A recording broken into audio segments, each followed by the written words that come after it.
Hey guys, Steven Martinez with The American Dream. I just want to say a big thanks to all our supporters and fans. It's because of you guys that we're able to keep growing. Having said that, please don't forget to follow and subscribe. It means a lot to us. That's what helps us keep growing. And also, I hope you guys enjoy the next episode. Hey guys, welcome back to The American Dream podcast. I'm here with a very special guest, my good friend Brandon Rooks, CEO and founder of Rockstar Capital Group. Thanks for coming, brother. Yeah, thanks for having us. So I know we connected because you actually supported us for our first event. Well, not our first event, the event that we did in June, which thank you, by the way. That means a lot. Yeah, you bet. What a lot of people don't realize is that, like these events, obviously, it's capital, right? You need money, and how do you get that? Attendees, sponsors, vendors, all that good stuff. So I do appreciate you believing in us and our team and being involved and continuing to be involved in what we're creating and building. So wanted to say that first. Second off, when we connected, you had a pretty interesting story from the time we met and kind of got to chat a little bit. So for people that don't know Brandon, just kind of take me through, I guess, from childhood to now, just a little brief summary of that. Grew up very middle class. Dad was a construction worker. Mom was either a waitress or she cleaned houses. So, it was blue collar throughout my entire childhood. Not a lot of money at times, but I'm pretty sure my folks never took anything from the government as a handout. They just worked extra hard. But my mom made my clothes. We'd have to go out and hunt wild berries if we wanted like jam or Wow. jelly or some sort of pie or stuff like that. And I learned early on if I wanted a pair of Nikes, I was gonna have to get out and work for them. So I got really good at sales as a kid and actually would sell door to door out of a catalog, and then I'd go mow lawns and shovel driveways and pick up sticks, anything I could do. And we'd always end up collecting extra berries, and I'd go around to the neighbors and sell all the extra berries that my mom couldn't use. So just kind of grew up that way. Parents divorced at 13. I got moved around a lot as a kid. I have actually lived in 15 states and probably 3 times as many cities. Wow. I had to finish my last year of high school on my own because my dad was getting moved again, and I lived with him at the time. Mm-hmm. So in order to make ends meet, I bust tables, and I was a male stripper my last year of high school. So just casually throwing that in there.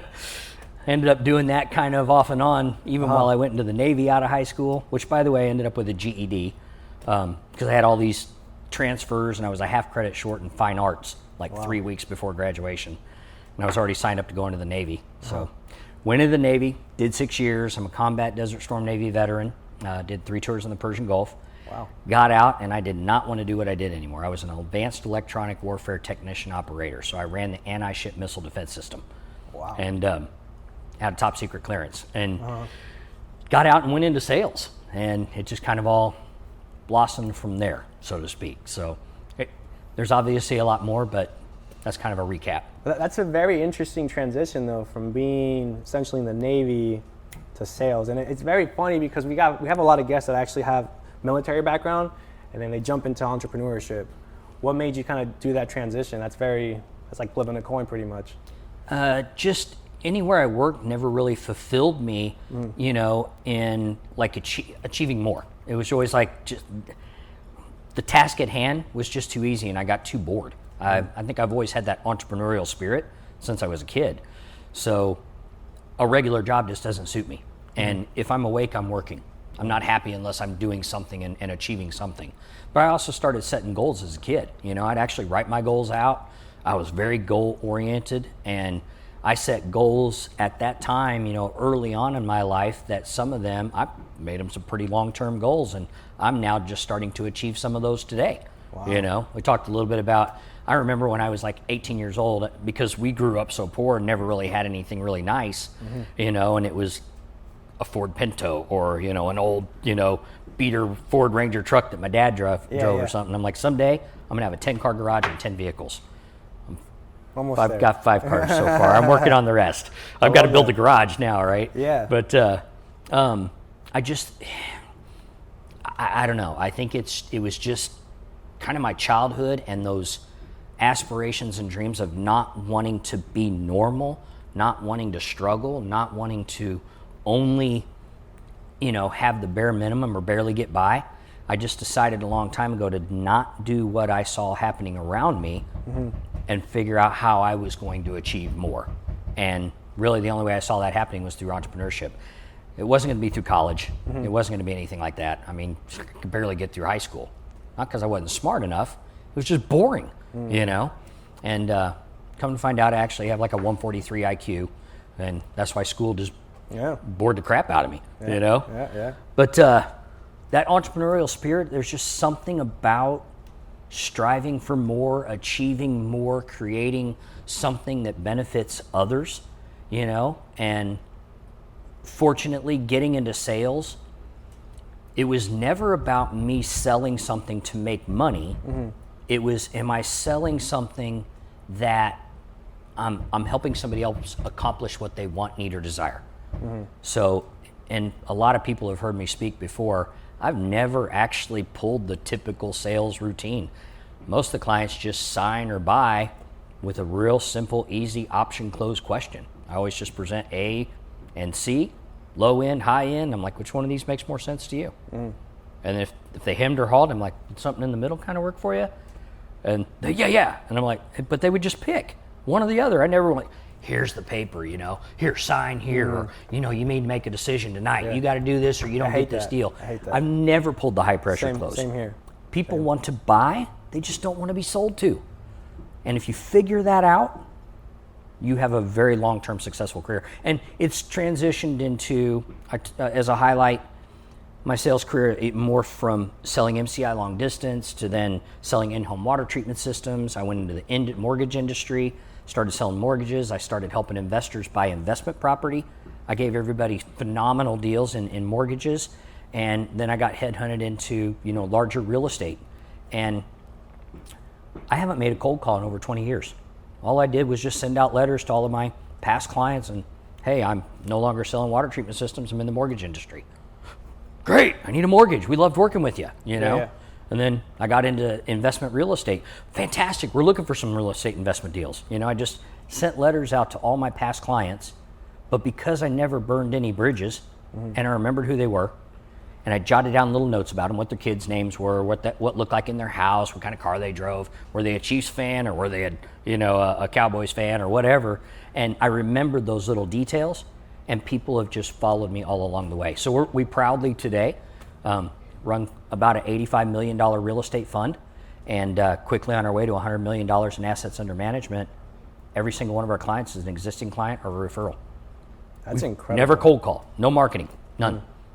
How important was it, I guess, at the beginning? And this is a great point, too, because I love sales because I think sales and marketing and human psychology falls under the same kind of catalog or umbrella, per se. How important was that? How did you learn, I guess, that secret sauce in sales to, you know, have those relationships? I'd hate to say that it was learned from anything.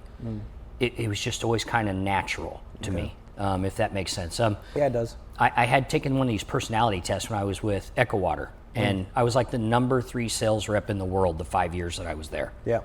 And I never not number 1 or number 2 because the guys that got those positions actually owned the company and pre-sold all their stuff wholesale to new construction homes. I actually door-to-door sold, so I was technically number 1.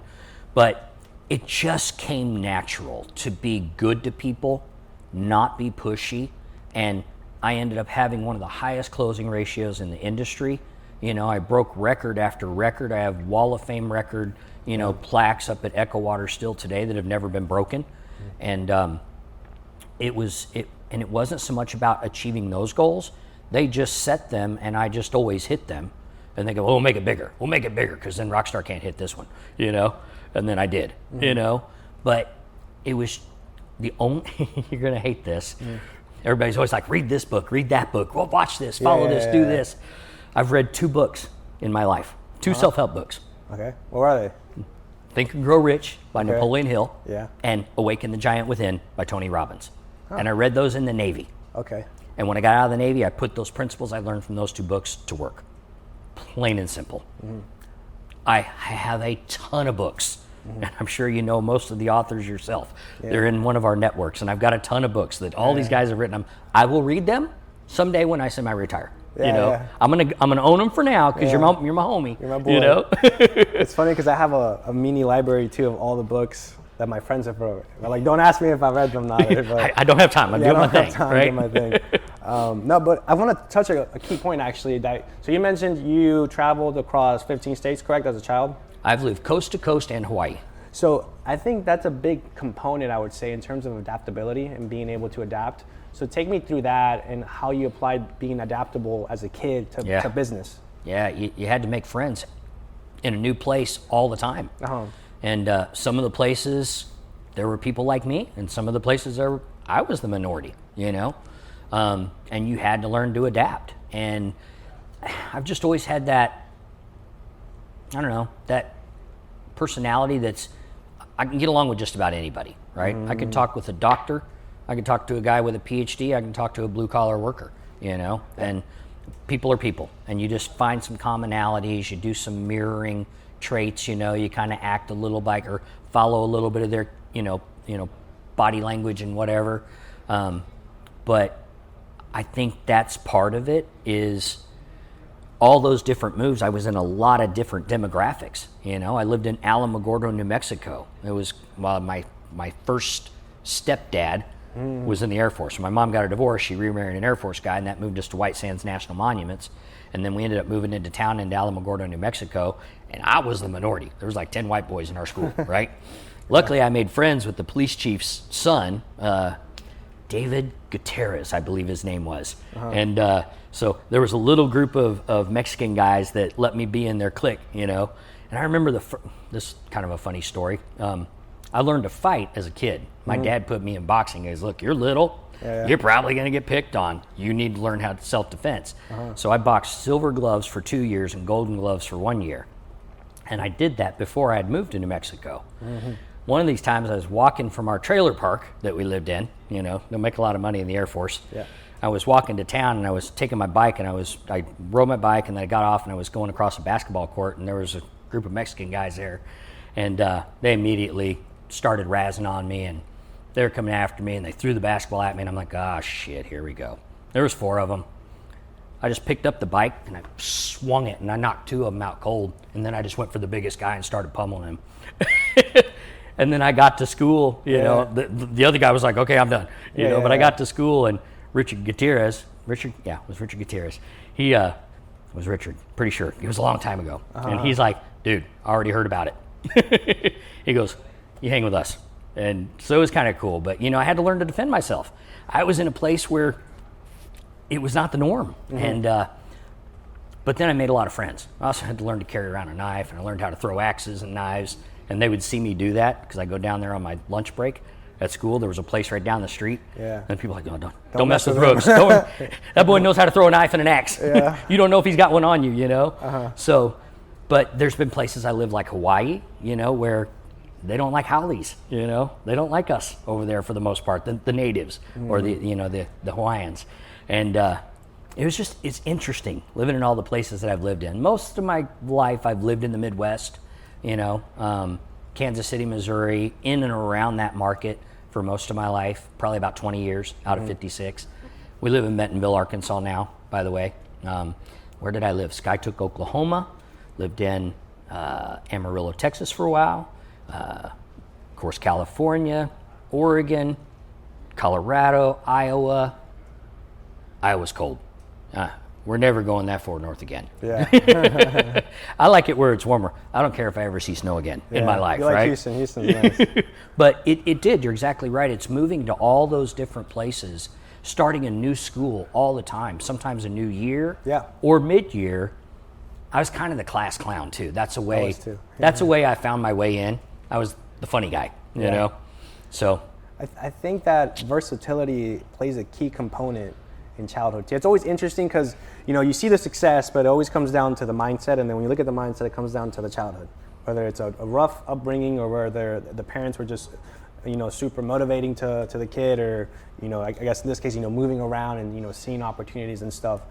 So I understand the childhood part. And also moving forward, when you were in high school, what made you want to go into, what made you go into, the whole like male dancing industry? Necessity, because I had to live that last year of high school on my own. So I had to take over the lease, or my dad was still on the lease, but I had to pay for all the rent, and I had to feed myself, and that's how I didn't want to move.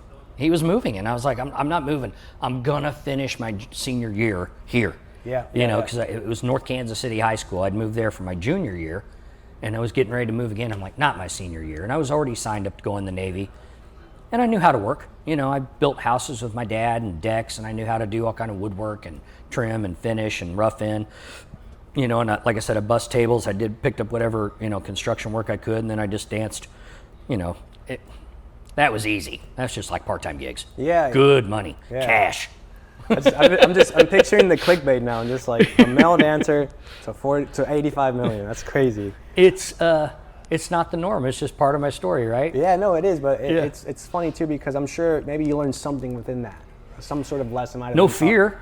I mean, perfect example. You can't have any fear if you're going to jump out there and dance around the G-string in front of, you know, strange women. Which, by the way, you know, in the stripping world, it's a lot different between male strippers and female strippers. Yeah. You know, you go into the female club, everybody's all quiet, it's dark, seedy, sticky little dollar in there. You can't touch anybody. It's not like that with the ladies. Lights on, they're going nuts, they're grabbing at you.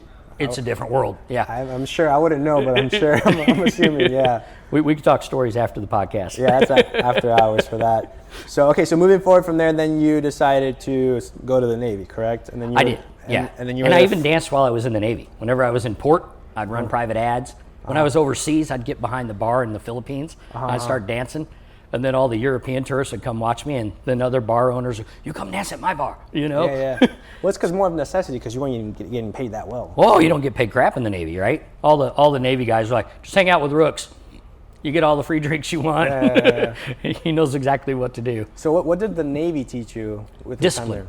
Discipline and integrity and honor.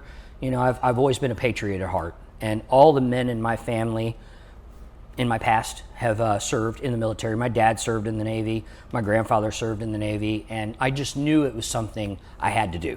I never intended to stay, you know, as a lifer. I do have a younger brother that is a lieutenant colonel in the Air Force still. Wow. He's based over in Oklahoma City, and I think he's been in 33 years now, you know, and that was his thing. I had another brother that went in, my middle brother.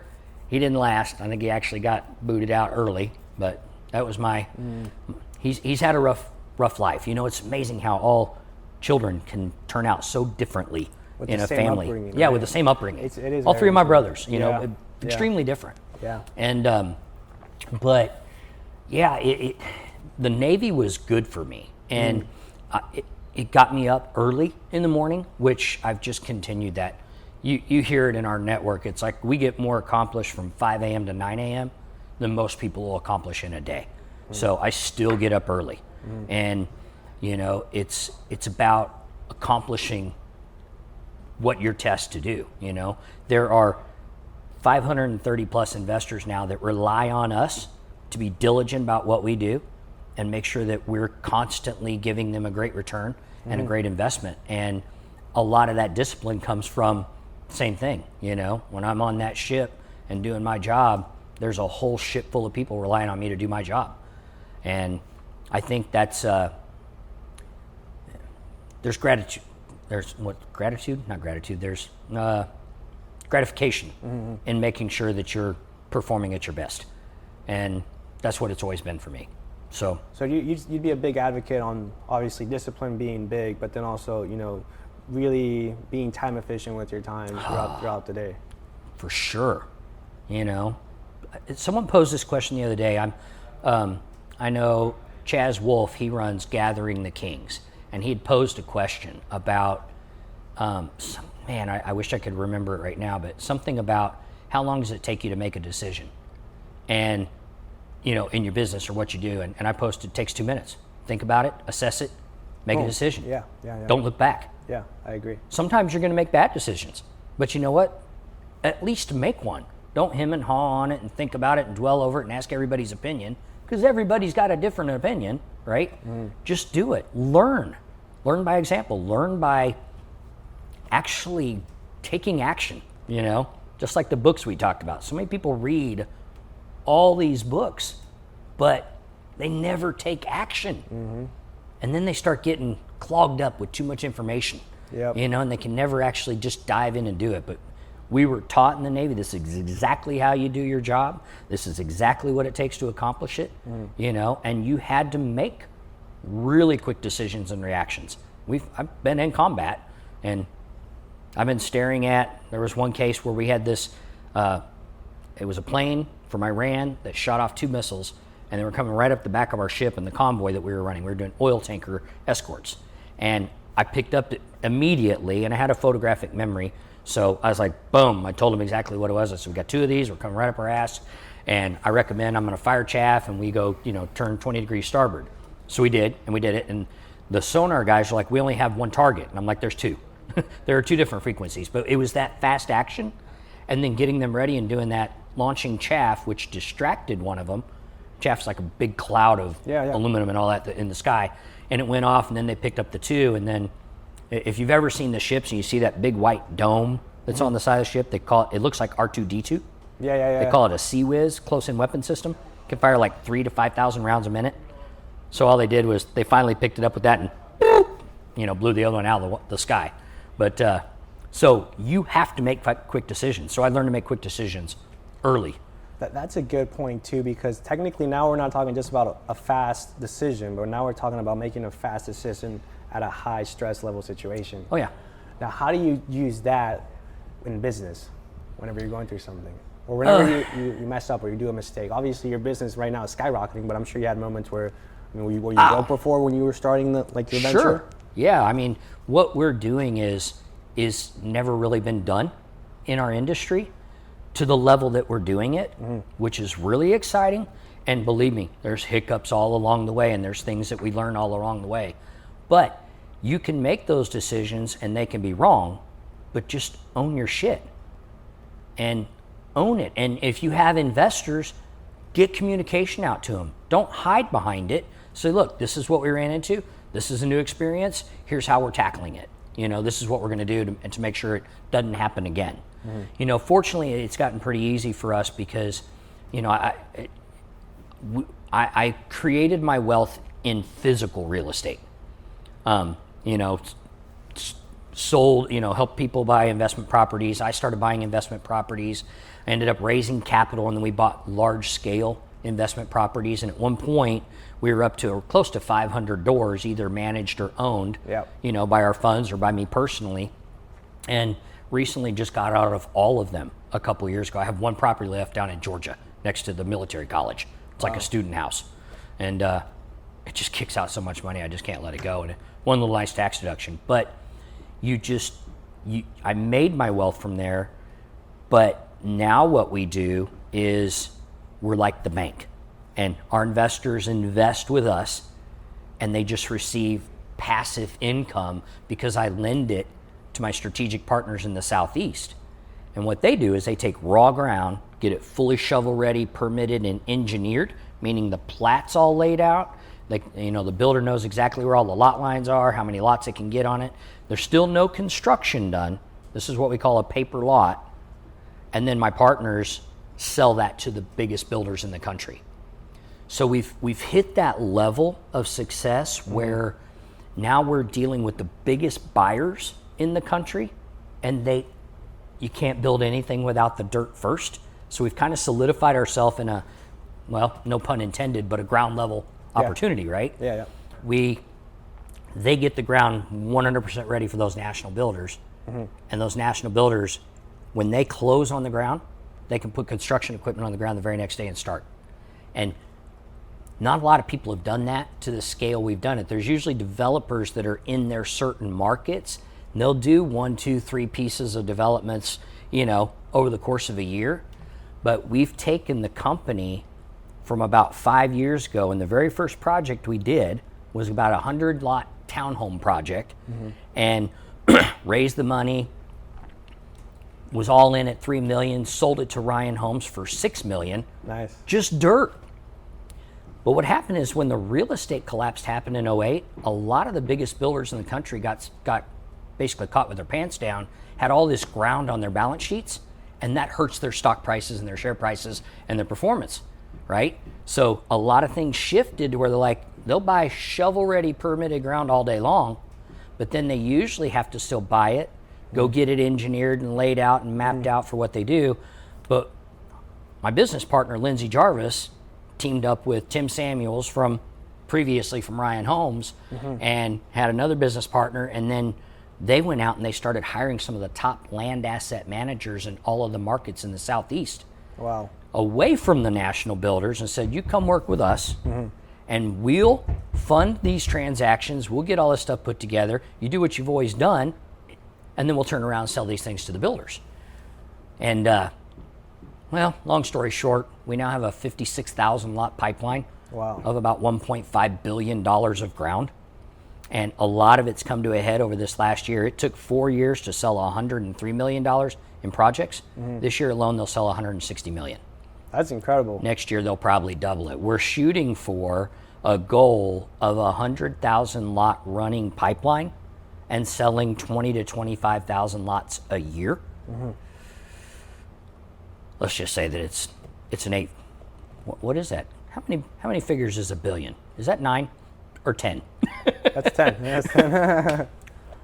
We're moving towards a 10-figure sales business a year. That's incredible. I think what's impressive too is the fact that you mentioned something that a lot of people underestimate, which is accountability. And I picked up on that, when I was saying, this, just being accountable with your mistakes and just pushing forward. Having said that, when you're dealing with pretty much the highest end, the 1% clientele in this case, how do you deal with that pressure? Because you said you have over 545 investors? Roughly, right around there. Yeah. How do you deal with that? That's a lot of investors. You know what? Our investors are blue-collar guys just like us, mom and pop. We allow people to invest with us with as little as $10,000. Okay, nice. And they can invest in their name, LLC, a trust. We can help them convert their IRAs or 401ks from previous companies into self-directed and invest. Wow. I'm a blue jeans kind of guy. Yeah. I'm a blue-collar kind of guy. And a lot of our investors are what we call mom and pop, no disrespect. A lot of guys are just in for maybe $10,000, $20,000, $30,000. We've got our 100,000. We've got a handful at 250. We've got a handful at 500, and a handful at 7 figures. But we've never missed a distribution, ever, and we've had multiple profit-sharing interest quarters over the past several years. Beautiful. Even when a lot of other people have struggled to pay out in their funds and their deals, and it's that accountability, and it's important to us. I will always make sure that these investors are taken care of first. They get paid before we do. And, if I got to give up a little bit of my paycheck or a little bit of my management fees to make sure it happens, it happens. Fortunately, we haven't worried about it too much. Now, another thing about that comfort level is all this land that we deal in, it's going to end up being single-family homes that are going to be in the price point of $250,000 to $500,000. Yeah. So what's most needed in America? And we're mostly in the Carolinas, Florida, Georgia, and Texas currently. So we're in the markets that our builders are in. And it's exciting for accountability. They're telling us, we need you in Tennessee. We need you in Alabama. We need you in these other states that they're in. So we have this waiting list, and they're like, we love what you do. You guys do exactly what we need you to do. We're kind of like the land banking guys that get everything ready, keep it off their balance sheets so that when they can be their most productive and have their highest profit margins, if they can just close on the ground and start construction immediately. And so we've made ourselves a viable necessity and a very viable, needed entity in their organizations. We sell to, right now, I believe, like 14 of the top 25 national builders in the country. Wow. And something I learned, I talked about that real estate collapse and crash. I lost my ass. Never let my investors lose money, and I had to write a few checks out of my own pocket to make sure my investors didn't lose their principal. That's the integrity and the ethics coming from how I was raised and being in the military. So knock on wood, we got glass. Knock on wood, I've never let an investor lose a dime of their principal in my career. Wow. But I've had to write a few checks, and that was the right thing to do for me. But I lost a little bit track of where I was at. So moving forward, I guess one of the things that really does impress me is the consistency within this all, because you ran the business. How long has Rockstar Capital Group been in business for? Technically started it in 2013. Okay, so roughly around 12 years, almost 12 years. How do you maintain that consistency? Because technically, in essence, obviously you're an owner, an entrepreneur, but technically you're also in sales. How do you maintain that high level energy to be constantly performing? I don't know. Every day. I don't know. That's a good answer too. I tell you, it's cocaine, but it's not. I don't do drugs. I do drink 2 Rockstars every day, sugar-free or OG form. Maybe that's it. You know, could be that, yeah. I mean, I got to drink the Rockstar. I got the name right. But what's the drive? Is it maybe family, kids? Is it wanting more? Well, you have it all too, so it's kind of like, what more is there? Commitment to my investors. Remember, most of my investors have just been with us for years. I've helped a lot of our investors retire early. Wow. And ahead of schedule. Yeah. And I think that's what drives me, is I'm my best when I'm serving my investors and my family, right? Beautiful. And we're building a legacy business. Rockstar Capital Group is a family business. Yep. My youngest son is here with me. He's our investor relations director, Dylan Rooks, high achiever, entrepreneur himself. That's awesome. Both of my sister-in-laws work for me in the backside, admin. I hired my wife's best friend that she's known longer than we've been married, and we were married 29 years, November 4th, just the other day, by the way. And but she's like a sister. Yeah. And we brought her out from Arizona, and she'd worked for national accounts for Discount Tire. So they run kind of the admin side, and I've got a couple other kids that are slowly working, I'm working them into the business as well. It's a family legacy business. I'm setting up a business that will run long after I'm done. And so I have to be at my best. I have to make sure that we're always striving to create the best systems and processes and, find out what software works. How do we use automation? How do we keep our costs down so that we deliver better returns to our investors? That's a lot of it. I could go out and be flashy and buy more expensive homes. And when I take 10-car garage, I'm not doing $350,000, McLarens. You saw my picture of my last one. I paid $23,000 for a 55 T-Bird. It's beautiful. That's the kind of stuff I like, right? Yeah, so it's not like it's a big deal. Yeah. And I got a few other things that you've seen that I collect or I invest in, But I do it for my family. I do it for my investors. And I do it for the name. I got the nickname Rockstar about 25 years ago. And maybe it's the nickname that's just kept me so motivated and driven. I kind of have a reputation I got to live up to. I love that. Yeah. Rockstar's tired. I'm a little bit tired. That's why I want to turn it over to this younger, I hope you're ready, younger mini me here soon. Yeah. So you mentioned your wife, and I always like to touch base on that for the entrepreneurs that are married. How important has she been through the whole trajectory of it all? We would not have what we have without my wife. Really? Yeah. Wow. If I didn't have her support and her understanding that I'm a type A personality that's extremely driven and motivated, she's so laid back, she's so quiet, I always say she's not your typical girl, which is why I married her. Yeah. She's not high maintenance. She doesn't have to go get, she doesn't have to have $3,000 Gucci bags and go get her hair done and, all that stuff and go to massage.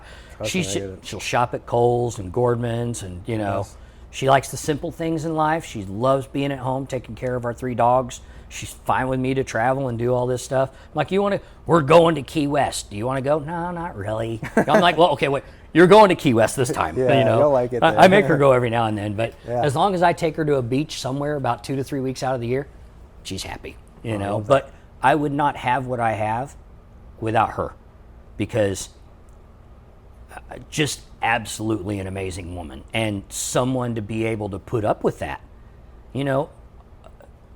A wife that doesn't support you as an entrepreneur can wreck your world. And you got to start all over from scratch. And so we've been very fortunate. Together over 30 years, married 29. And we always joke about, we got through, the 2 years, the 7-year itch, the 13-year bad omen, which I've seen a lot of divorces at 13. Wow, really? I said, yeah, a lot. And a lot in my family. And then we're like, oh, wow. We're good.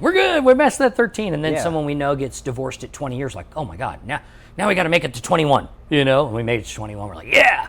And then we're like, we're in the clear. And then someone we know get divorced at 25 years. I'm like, but what do you think the secret's there? I love talking about entrepreneurship too, but I think, the reality of life is that most of us have a partner or want a partner. What's the secret there to having such a long relationship?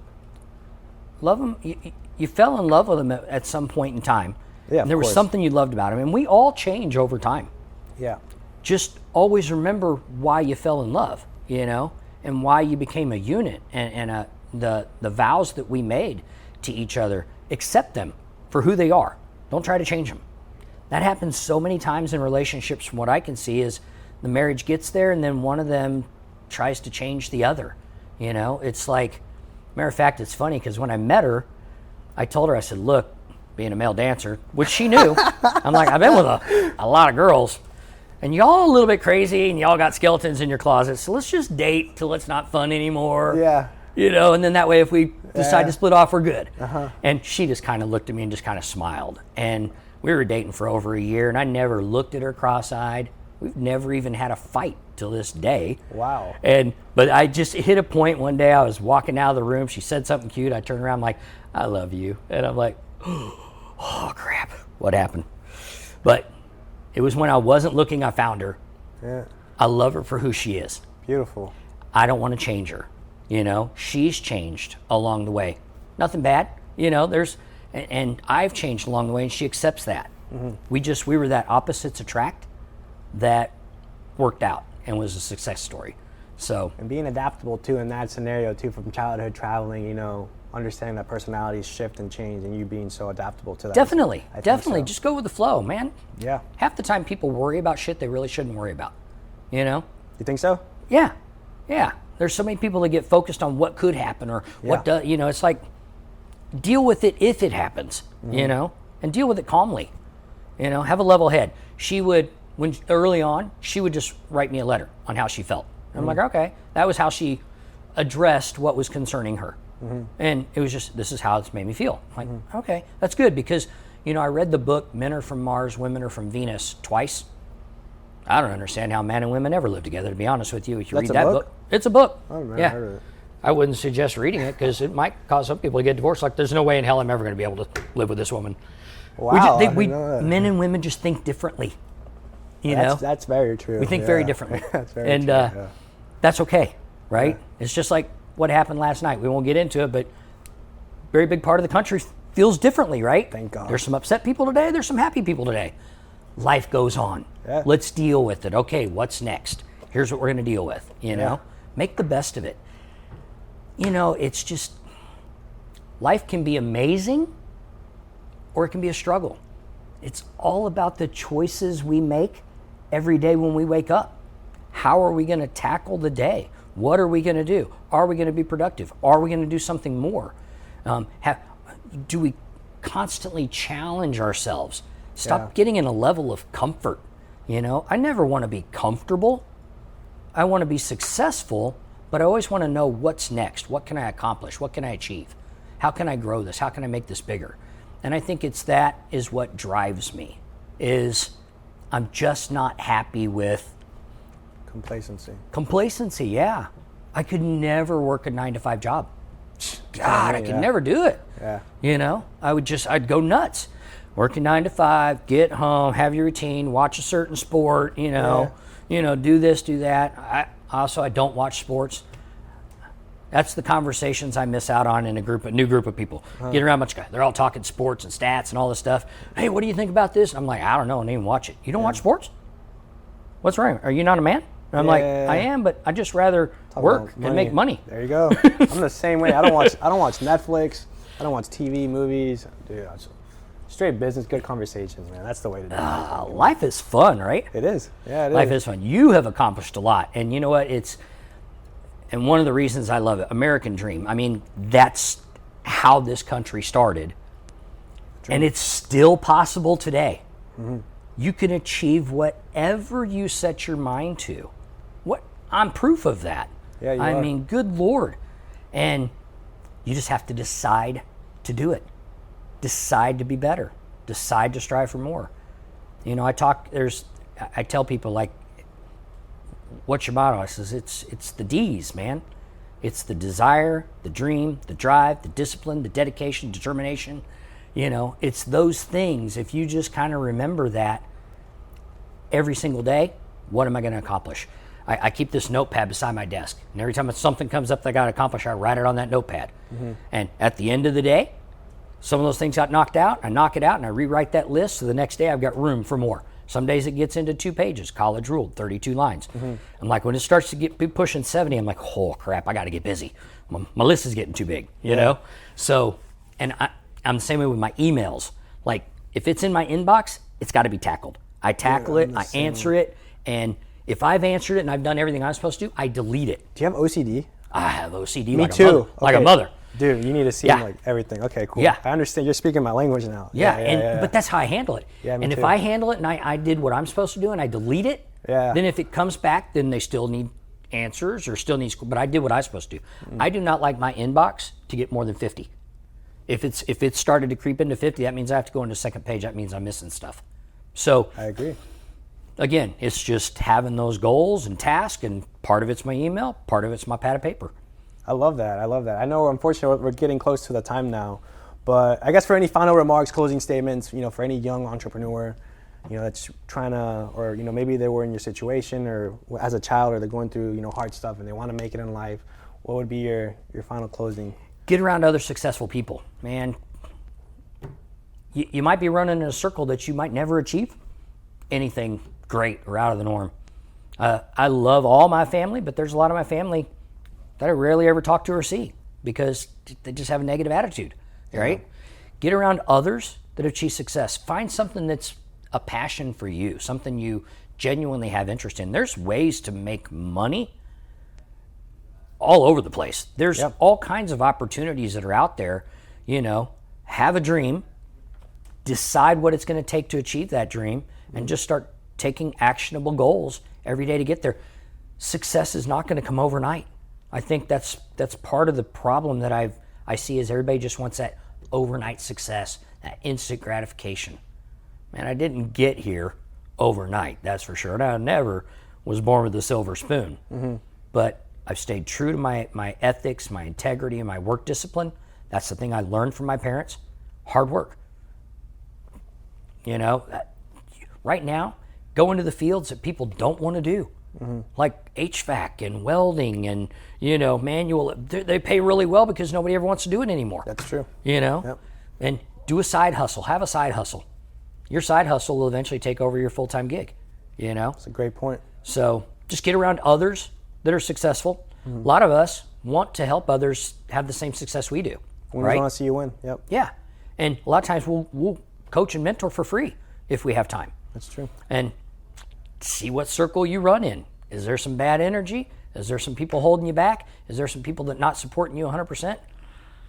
I hate to say it, but you might have to cut some people off, if you want to achieve the American dream.